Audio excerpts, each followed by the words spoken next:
athlete this year. Grant going back-to-back weeks running sub 1250 in the 5K, but he needs to contest this race against that man, Grant Fisher, double Olympic bronze medalist in the 5 and the 10, the first American ever to do that. Grant Fisher was on a tear early this season, going through the Grand Slam series and just chopping people up, making mincemeat of his competition. But Nico Young in the third Grand Slam meet, when Grant Fisher decided not to run, showing that he has found something new, and that thing is finishing speed. Nico went on to run 12:45 over in Europe for 5,000 meters, breaking the outdoor American record, but Grant still has the overall American record at 5,000. But tonight's all about the 10. Woody Kincaid is an athlete who, while he does not have the World Championship qualifying standard, he's an athlete not unlike Emily Info that we just saw. I would not want him there. I might be corrected that Woody might have the World Championship standard, but Woody is an athlete like Emily Infeld. I do not want him around with 200, 300 meters to go. His finish is furious, and this is going to be a dogfight. And, Will, it is a different story here than what we saw in the women's race where no one had the standard coming in. 4 men have the standard here: Blanks, Fisher, Kincaid, and Young. So they don't necessarily need this to be the fastest race, but if you want to beat Woody Kincaid in your one of these distance powerhouses like a Grant Fisher, maybe your best recipe is to try to run this at a fast enough pace where you can run some of that finish off of Woody Kincaid, because we've seen some ridiculous last laps from Kincaid on this track at U.S. Championships before. Absolutely, and while all of these, many of these athletes, namely Nico Young and Grant Blanks, were over in Europe running unbelievably fast 5,000 meter races on the Diamond League circuit, Woody's just been putting himself in the best shape he possibly could for this single day. And I think that says a lot about where his head's at, how he views the competitive season, and what he's looking forward to between here and Tokyo. The depth here is so good again in this race. Some of the other names to keep an eye on: Ahmed Muhammad has run 27:03 this year. Casey Klinger's run 27:11 this year. You got Drew Hunter with his best 10,000 of his career earlier this year, 27:24. So there's a menu of guys to pick from here, depending on how this race shakes out. Yeah, it does appear potentially as though Drew Hunter was a DNS, but again, that does not deny the firepower at all that is sitting right up at the front of this race. Grant Fisher sitting in third, just going out for a stroll here over the first 400 meters. Bob Liking from the University of Wisconsin taking it out in 71.2, so very much a casual pace, we'll call it, for these athletes right now. So Liking leading, Klinger tucked in just behind him, 26-year-old who wrapped up his career at BYU last year and then finished 5th at the Olympic trials in this race last year. Fisher comfortably behind him, coming off the double bronze in Paris last year. What do you feel like between Fisher's success in the 5 and the 10, what Cole Hawker was able to do in the 1500, what has this generation of American men done for distance running here in the United States? I think they've reinvigorated. They've put a shot right into the arm and electrified A, fans, and B, other athletes. It no longer is just a couple of guys vying for these spots and hoping to make finals and being also rans at championships. We are looking to win medals across every event in track and field. And where we used to be a sprints nation, now we're a track and field nation. Speaking of the field, the final event on the infield tonight is the seated throws events. I think it'd be really interesting if there was a way in which we did that with the able-bodied athletes, right? Like once you find your groove, we were talking about this with Dan with the long jumpers. If you have to sit out there for 20 minutes between efforts versus being like, all right, I'm gonna take all 6 jumps now. I know it's there's a lot of different components that lead to each of those sports and their success, but just a curious, maybe sometime we'll give it a go. Yeah. All right, through the opening K in 2:56. Working on their 4th lap of 25 here, and it's still Bob Liking out of the University of Wisconsin leading. Casey Klinger in 2nd, Grant Fisher in 3rd, and Nico Young glued to the back of Fisher in 4th. Woody Kincaid making sure he's right up near the front in 5th, and Grant Blanks behind him in 6th. So the key players have all positioned themselves up near the front, but not at the very front here. Yeah, very similar to what we saw in the women's race, where it started off pretty slowly. The pace was, again, reasonable but not insane in terms of are we knocking on the door of anyone setting any sort of record tonight. Bob Liking, again, taking an opportunity to lead out a national championship. What a great opportunity for a young athlete like Bob. Bob just graduated from the University of Wisconsin this year. But the athletes, again, behind him they're just waiting to suss each other out. I think everyone in this race is sort of looking towards Grant Fisher to see when and where Grant's going to make his move. He's the type of athlete that he could, if he wanted, take this from the gun, and that probably wouldn't surprise a lot of people. He could make some crazy mid-race moves. That wouldn't surprise a lot of people. And if he just wanted to wait around until the very end, save something in his legs over 5K, then, again, everyone's there to watch and I think to react. Yep. 68 seconds on the last lap was the fastest so far. As Liking will continue to lead. Yeah, we mentioned those top contenders, the 4 guys with the standard. If you had to pick one wild card, someone maybe not with the standard here that you feel like could make a big splash, who would it be? I gotta say, Ahmed Muhammad. He's had some very, very good races this year. He's won some road championships. Trains up in Flagstaff. Young.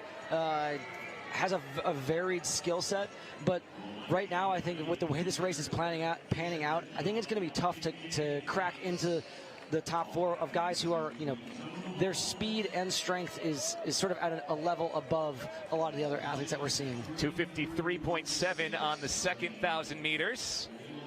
Liking continuing the lead. Klinger there in second. Yeah, Kincaid, Young, and Fisher still in 5th, 4th, and 3rd, respectively. Fisher hasn't run a 10K yet this year. Number of 3Ks and 5Ks. He'll run the 5,000 meters in a couple of days as well. That's Sunday afternoon.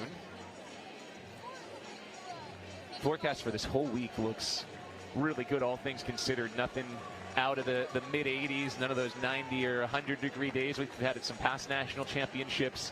So about as good as you could hope for these long-distance runners here. Yeah, one of the things I'm clicking through some stats right now looking at is, season's best say one thing, but when in the season they ran those season's best says another. We always see a flurry of unbelievable times run at BU in the early winter, and then how do those athletes hold that fitness? How do they manage the months and months of grueling training that it takes to again show up at a USA's fresh and ready to rock and roll? Ahmed Muhammad, who I just mentioned, ran 13:07 at the Track Fest down in LA at the end of May. So if anything, he's in his best form right now. We're starting to see, again, as this race begins to lag, the pace just dropped there from 70.3 to 71.6, that there's some athletes who are taking this as an opportunity. We saw a couple of those types of athletes in the women's race where, hey, if you guys are going to jog around, I'm going to start moving around and putting myself up towards the front of this race and see what happens. And one man has made sure he's been at the front of the race the entire way, and that's Bob Liking in the white and red of Wisconsin. You got Klinger tucked in there behind. Again, coming in off seed time, he had the 6th fastest seed time coming in, 27:11 run this year, was 5th in this race last year, won the 25K road championship this year, but then also finished 2nd in the 5K road championships. That's some serious range. Win a 25K, 2nd in the 5K. A little bit of speed, a little bit of endurance there for Klinger. 74.6, the slowest lap of the race the last time around, as no one's wanted to grab the race yet. Yeah, and we can tell it's happening by the bunching going on through this pack. It was, I don't want to say comfortably people running in single file. It's sort of like the easiest way to do it. You run the shortest distance around the track. But now we got athletes out in lane 3. It looks like you might even have some athletes that are considering taking some water from the kind folks out on the back stretch.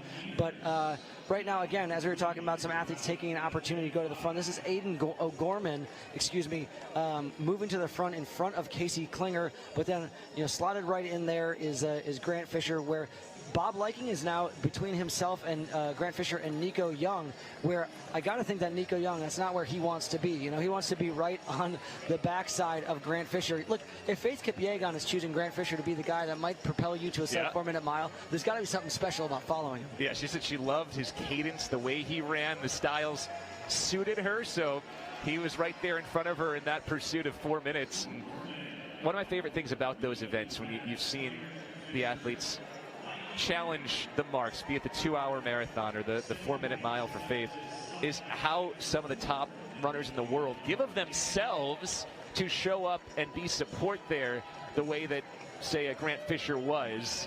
We're on a 30:15 projected pace at this point, with O'Gorman leading ahead of Klinger and Fisher. Talking about, just superhuman efforts, right? When you have an opportunity to be a part of history, I think every athlete wants to take part in that. So if anything, it was an honor to receive that call from the folks over at the Swoosh to say, like, hey, would you come in? Would you consider coming in and helping Faith try and break 4 minutes for the first time? Well, you bet your bottom dollar I will. Oh, yeah.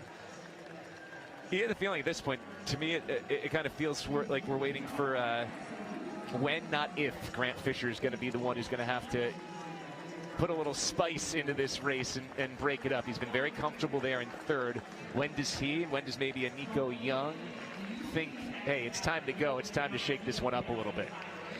Yeah, the laps are clicking by, but I would be honest if I would be misleading anyone who's watching right now by saying they're going by fairly quickly. They are not going by super quick. Pace has gone back down into the low 70s. We saw a couple 60, 69, 68 early on in the race, but as the overall predicted time started to fade away, I would imagine we're now going to start going back down ever so slightly. But something that I think it would be an interesting, if you're patched into the USATF.tv feed, listening. I'm sure he's doing that. Yeah, right now. I thought he had an AirPod in, but I'd be curious to see if Nico tries to take a swing at Grant. Nico has had an unbelievable summer. He's run times that very few, if any, Americans ever have before. I mean, as I said earlier, he has the outdoor American record over 5,000 meters. If he tries to take a swing at Grant Fisher, or if he tries to play it safe and just make sure he punches his ticket to Tokyo. Well, the way this is played out, we're about to hit the 4K mark, so it's almost turning into a 5K, the way that the first 4,000 meters or so have been run. So who's got the best 5K strength here at the end could be the big differentiator. Again, he has the standard, Fisher has the standard, Kincaid has the standard, and Blanks has the standard. So if some combination of those three are in the top three, those are your Tokyo-bound World Championship athletes. For the fans at home, every lane that you go out on the track, you run about 8 meters further per lap. So another thing that I don't really love to see is Woody running on the outside of lane 1, whereas you have Grant Fisher and Nico Young who are just running right on that rail. Woody, I mean, you can see the sweat starting to go with a lot of these athletes. Woody, again, you said you see Lodge right there in between Nico and Graham, but running those extra yards, and while they're not running exceptionally quickly, it's still running further. Running further is running further, and there's no way to shake that. And they have gone from a run to a walk. We have just thrown the brakes on. I think you have a lot of the guys in this race that are probably going to get a little frustrated that one of the big four hasn't taken this on. I feel like amateur runners can relate to what Woody Kincaid's going through now, because how often you check your watch after running a 5K and it's 3.16 or 3.18 because you realize you were zigzagging all around the course here. Kincaid is still there in 5th place on the outside. We talked about it a bit. Is it going to be Nico? Is it going to be Fisher? But we're still waiting for somebody to decide it is time to break it open. It's time to take the leads. They went 75.3, slowest lap of the race. Slowest lap of the race. I think that we are probably going to see an athlete that we haven't mentioned as being one of those top contenders for qualifying for the World Championships that maybe does a flyer off the front. I'd love to see it. Keep this thing interesting. Go nuts. Go swing. Go for broke. But again, we sort of talked about this during the women's 1,500 meter prelims today, that the longer that everyone stays in this, the higher that you have athletes like Brian Barazza, for example, who's running personal best from 10,000 down to 5K, down to 3K this year, who wants to be like, I want to finish as high as I possibly can in the national championships. And so maybe I'm not going to take the risk of taking a flyer off the front. But for athletes like Ahmed Muhammad, who we talked about a little earlier, I'd love to just see him go for it. There's Brian Barazza there, headband and the long hair, trains in Boulder, Colorado. I get the pleasure of seeing Brian out at the track train every once in a while. Used to be a member of the Tin Man Elite group there with Drew Hunter and Sam Parsons and those guys.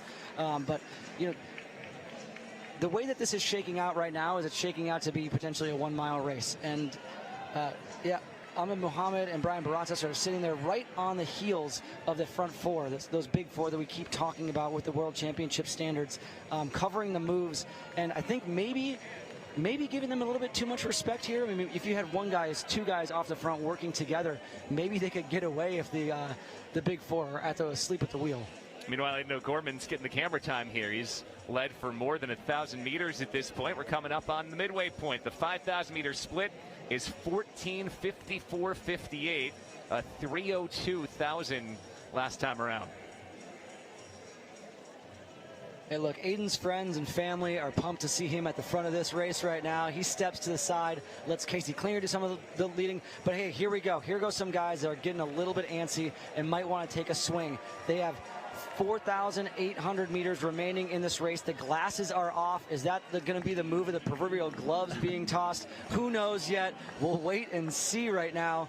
But we have 12 laps remaining in this race. Don't forget to pick those up after the race, young man. Drew Bosley goes glasses off and glasses to the side here. Bosley just wrapped up his college career at NAU. A couple of conference championships. This was the difference to get them a national championship. I don't know if you noticed his knees are also all gashed up, so I don't know if he missed it earlier, but both his knees look like he was cut up earlier in the race. Maybe took a spike or two. Because he's not only lost the sunglasses, he's losing some blood there from both knees. Lord knows you're going to need it in a 10K. No, I imagine with the on-again, off-again pace nature that they've been feeling. The accordion when you're in the back of the pack is so much more aggressive than when you're in the front driving the pace. You definitely feel the changes in pace when you're in the back. Those appear to be some puncture wounds. We'll clean those things up after the end of the race, but not to worry about it if I'm Drew Bosley. But we have James Moara and Drew Bosley now taking over the front of this race. Again, they haven't really done much to change the pace, but just a couple other guys getting a little FaceTime for the camera, showing out for the family and friends. Well, that's what you talked about a bit. Some other guys moving toward the front. Will Smith, the 23-year-old who ran at Gonzaga, has also moved up into a top 5 spot, 72.8 on the last lap. Klinger's still there in the top 5. Ritter's moving up on the outside, and that is forcing some of those contenders a bit further back. I mean, Grant Fisher's no longer in third place. He's still along the rail, but he's getting a bit boxed in here as we're going 3-4 wide here. It's like a NASCAR race around Talladega at this point. Cars all the way up to the outside wall. I'll be honest, though, when I start to look at the facial expressions of the athletes when we do that close-up, we're starting to see a lot of furrowed brows, and I wonder if it's the sweat that's getting into their eyes or if the heat and humidity is starting to weigh on these athletes. You know, again, we're not running that fast. This should be very, very easy. It's almost tempo run pace for most of these guys out there. This should be very, very comfortable, as we're seeing, as we said, athletes going 2-3 wide on the home stretch here. But I have to wonder, given the looks on their faces, if it's feeling much more challenging than it should. You know, you start to see these splits and you're like, I run them every day in practice. This is not supposed to be hard. Why does this feel hard? Well, the weight of the world is on the shoulder of a lot of these athletes qualifying for the national championships, maybe for the first or second time, and trying to, you know, show up here and be their best. 76 seconds on the last lap, 3:04 on the last kilometers. We're 6,000 down at 18:01, and Bosley still leads. Temperature 77 degrees, the humidity 54%. So again, it has been hotter here, but I wouldn't say it's comfortable. The sun not only has started to set, but there is just kind of this high cloud cover, so it's kept direct sunlight out of the field. But again, it's easy for us to say sitting up here. Yeah, nice and cool. Got a nice little cool breeze up in the concourse of beautiful Hayward Field. Drew Bosley continues to lead this. We had a 76.17 on the last lap. Again, rewriting the history books here for the slowest lap of the race. You know, Drew Bosley, another one of these athletes who I think he's just putting himself up there in the mix so that ultimately when the Grant Fishers, when the Nico Youngs, when the Woody Kincaids, when the Graham Blankses start to think about making that move, you know, he's up there and he's ready. But look, when we look back at Graham Blanks' face, Nico Young looks very relaxed. Graham Blanks next to him, his face is telling a little bit of a different story, and Woody Kincaid has been sort of prefacing it, or showing a preview of this since the early parts of the race. And so I really have to wonder whether these guys are just not loving competing out there on this evening in Hayward. But again, to us, it feels quite comfortable, but down on the track, it could be saying a completely different story. I'm going to spin this positively, though. A glass half full guy. We may see one of the fastest final 4 laps of a 10,000 that you've seen here at a national championship. As you see the 4 we've talked about a lot: Fisher, Young, Kincaid, and Blanks still all running together. So even though they're not right up at the front anymore, they're staying in a group, kind of watching each other. Young's made sure he's been behind Fisher. Kincaid's been right there. Blanks has been tucked behind Young the whole way. So they haven't gotten broken up at all here. And it still feels like a when, not if, they're going to have their say here in this race. Absolutely. You know, it almost feels a little bit Tour de France here, right? Where the Tadej Pogacar and Jonas Vingegaard, they're just sizing each other up. They're not really too concerned about really anybody else in this race. Even if someone tries to start pushing the pace from the front, they know that their abilities will carry them to the finish line towards the front of this race. But I think that was just the 2 miles to go, Mark, where, you know, again, we talk about some magic numbers in the 2 mile event of 8 minutes. You know, will one of these guys try and take a stab? We saw Grant Fisher in the Grand Slam meets go sub-4 solo by himself down in Miramar for the last mile of the race, running away from a very, very established field.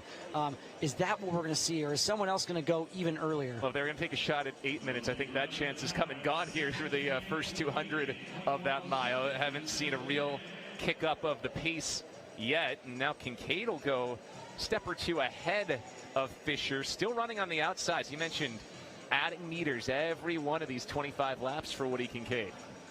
There's something about fitness that having a kick like Woody's, it's not necessarily how fit you are, but whether if you're fit enough to be in the race to use it. And so I think Woody is not too upset about this slow pace right now. I think he's probably feeling pretty good about his chances if this comes down to a mile or even shorter race, being able to put himself close enough to the front to unleash his devastating kick. But again, right now, I think the pace, it looks to me like they've increased tempo just ever so slightly, 71.7 on that lap. Things are still far from serious. At 3:05 on the last 1,000-meter checkpoint and 71 on the last lap, with Bosley and O'Gorman in the top 2 spots. Turner Wiley of Brooks Club Northwest wearing the baseball cap in the yellow and blue outside of James Moara, the Gonzaga Bulldog, in the top 4 spots. Will Smith in the orange of the Hanson Brooks Distance Project is there in 5th place, and Casey Klinger's been right up near the front all along. He's in 6th. Ritter in 7th. Bob Liking, who led the very early part of this race, there in 8th. And it's Grant Fisher and Woody Kincaid in 9th and 10th ahead of Nico Young, Graham Blanks, and don't forget about Abed Muhammad, who has stayed right in that group as well. We keep talking about a group of 4. Muhammad wants us to think of it as a group of 5, as he has had the 5th best time coming, and he's right there next to Nico Young. O'Gorman continues to pick it up ever so slightly. They're back into the 60s, 69 on that last lap, 69.2. So getting closer to the business end of this one with 6 laps to go. You get the sense, you're feeling it in the stadium, that something is about to happen. I can't say enough about these races. What did we learn by watching Grand Slam this year is that it doesn't matter if a race is really slow. If it's slow, it's going to have a very exciting finish, and everyone here is on the edge of their seats. This crowd has so much appreciation for the 10,000 meters. They got to see an incredible one at the Prefontaine Classic just a little while ago, where unfortunately tonight we saw Conor Mantz on the start list. Not seeing him on the starting line would have been great. I would have loved to see a Conor Mantz in this race, just grinding it out from the front, trying to put these guys a little bit on their heels. Would add a much different tempo to this race. Yeah, one would have to imagine. But I mean, guys by the likes of Turner Wiley, this is a marathoner out there. He's a 2:11 guy in the marathon. This is about that same pace, so he's got to be, feeling pretty comfortable. He's finding himself 5 laps to go, 2K remaining. Turner Wiley in 4th place. James Moara, Aiden O'Gorman, and Drew Bosley are your top 4 with 5 laps to go. Did you think that we would be saying that, Bill? No, very patient race from Fisher, sitting back there still in the middle. They went 68.2, fastest lap so far last time around. Bosley has moved ahead of O'Gorman. Looks like he's picking the pace up even more. Will that prompt a response from the middle of the pack? It looks like Blanks is starting to slide wide. Fisher's come out to the outside as well, and Grant Fisher has decided inside of 5 laps to go might be time to grab some control of this race. at least not let it get too far away from me. I mean, these guys are covering this move with ease. Drew Bosley out there trying to, just let them know that he means business, that he's for real, that I maybe just graduated from college, but I have an entire pro career in front of me, and I am excited about it. Graham Blanks right on the heels, hot on the heels of Grant Fisher, and these guys are about to make this a 1 mile race. If anyone wants to watch a fast mile, this will be one for the ages. Mile to go. Bosley, Fisher, Blanks, Nico Young, your top four. Young had to work pretty hard the last couple hundred meters. He had been boxed in, so it took him a while to match the move, but comes all the way into your screen in a top four spot. Kincaid in the top six. They went 65.3, so really dropped the pace there on that lap. Look at Woody Kincaid's got to bridge a bit of a gap here. He's trying to gain contact with the first six. He's back into seventh.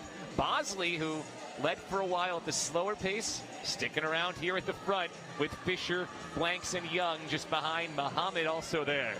And we've just seen Grant Fisher touch the front of this race for the very first time. Graham Blanks hot on his heels. Both of them have moved around Drew Bosley, but Drew Bosley is not willing to give up his position. Nico Young trying to get around Drew Bosley, a guy who he must have put in a lot of miles with up in the high mountains of Flagstaff. One of the things, if you are a stats nerd, dial into results.usatf.org. They're giving 100-meter splits. We're watching, now we're under 15-second tempo. That's sub 4-minute tempo. Grant Fisher, Graham Blanks, Drew Bosley, and that is Nico Young, followed by Ahmed Mohammed. These five are starting to get away. 60.3 on that lap. And Blanks was 58.83 on that lap into second place behind Fisher, who went 60.18.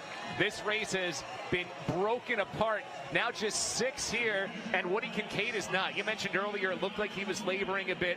He did not cover this move. No, these five athletes are breaking away, but this race is anything but over. 1 kilometer remaining. 1 kilometer remaining between a finish line and a national championship and tickets punched to Tokyo. There are 3 athletes in the front right now, all 3 of whom have the World Championship qualifying standard. So dishing out those tickets to Tokyo is going to be amongst these 3 men. Early in this race, we saw 304 1,000-meter splits. We just saw 234 in the last 1,000. Grant Fisher has taken charge. Graham Blanks right behind him. Nico Young into a top 3 spot. These 3 all have the World Championship standard, and they have left the next chunk behind. Bosley and Muhammad have fallen off. It is a 3-man race inside the final 800. 59.5 on the last lap.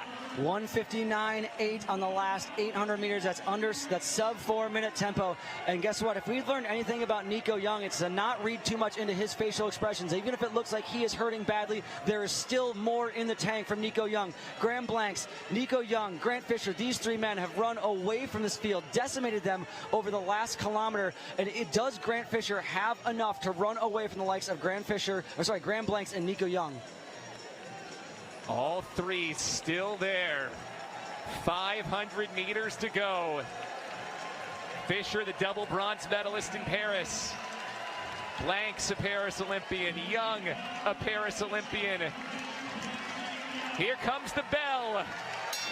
It is anyone's national championship as this trio turns in lockstep. Pride is on the line right now. Graham Blanks has never won a U.S. championship. 60.9 on that lap. Is Grant Fisher starting to falter at the front? Graham Blanks looks fantastic. Nico Young going to the arms, going wide, blasting past Graham Blanks. Will he make a move hard on Grant Fisher? Can Grant Fisher respond? Can Graham Blanks respond, or is Nico Young going to run away from this race? Grant Fisher, hot on his heels, goes to the arms, quickens the pace, quickens the cadence. That 3, they still have not broken up, even with these immense moves. Here comes your Tokyo trio. All 3 are World Championship bound. Young into the top spot. Here's one more response from Grant Fisher. Nico Young in the lead. Fisher goes to the outside. 2 wide for the final 50 meters. Young grits his teeth. He holds off Grant Fisher, and Nico Young's the national champion. 56.38 over the final 400.